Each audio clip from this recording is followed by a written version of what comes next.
کارتوس کے استعمال کے مسئلے پر مسلمان اور ہندو فوجیوں میں اشتعال پھیل گیا۔ بارکپور میں ریجمنٹ نمبر 34 کے سپاہیوں نے بغاوت کر دی۔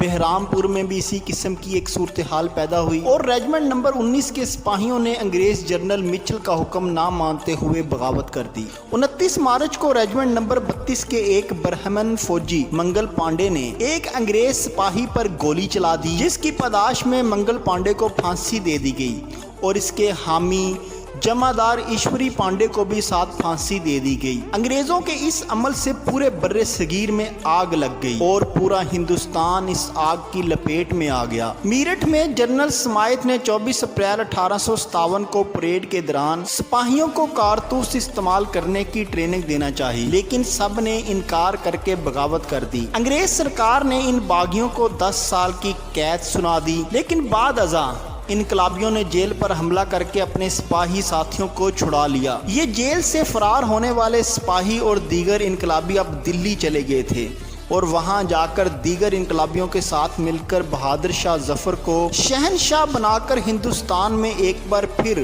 مغل حکومت کی یاد کو تازہ کر دیا۔ بہادر شاہ ظفر بوڑھا ہونے کے سبب انقلابیوں کی قیادت نہیں کر سکتا تھا اور اس کے بیٹے بھی اتنی صلاحیت نہیں رکھتے تھے کہ وہ باغی سپاہیوں کی قیادت کر سکیں، اور ادھر برطانوی گورے سکھوں کی مدد سے دلی کو فتح کرنے کے منصوبے بنانے لگے۔ سکھ مسلم دشمنی میں اس قدر اندھے ہو چکے تھے کہ انہوں نے انگریزوں کا کھل کر ساتھ دیا اور انگریزوں نے سکھوں کی مدد سے دلی کے لال قلعے پر قبضہ کر لیا، اور پھر انگریزوں اور سکھوں نے دلی میں مسلمانوں کے خون سے وہ ہولی کھیلی جن کو تاریخ داں بھی بیان کرتے ہوئے شرما جائیں۔ دلی کو فتح کرنے کے بعد انگریزوں نے شاہی خاندان کی عورتوں کی تذلیل کی، شہزادوں کو جنرل ہاٹسن نے سرعام گولیاں مار دیں۔ اب جنگ آزادی کی لہر لکھنؤ، بریلی، جھانسی، کانپور میں بھی پہنچ چکی تھی۔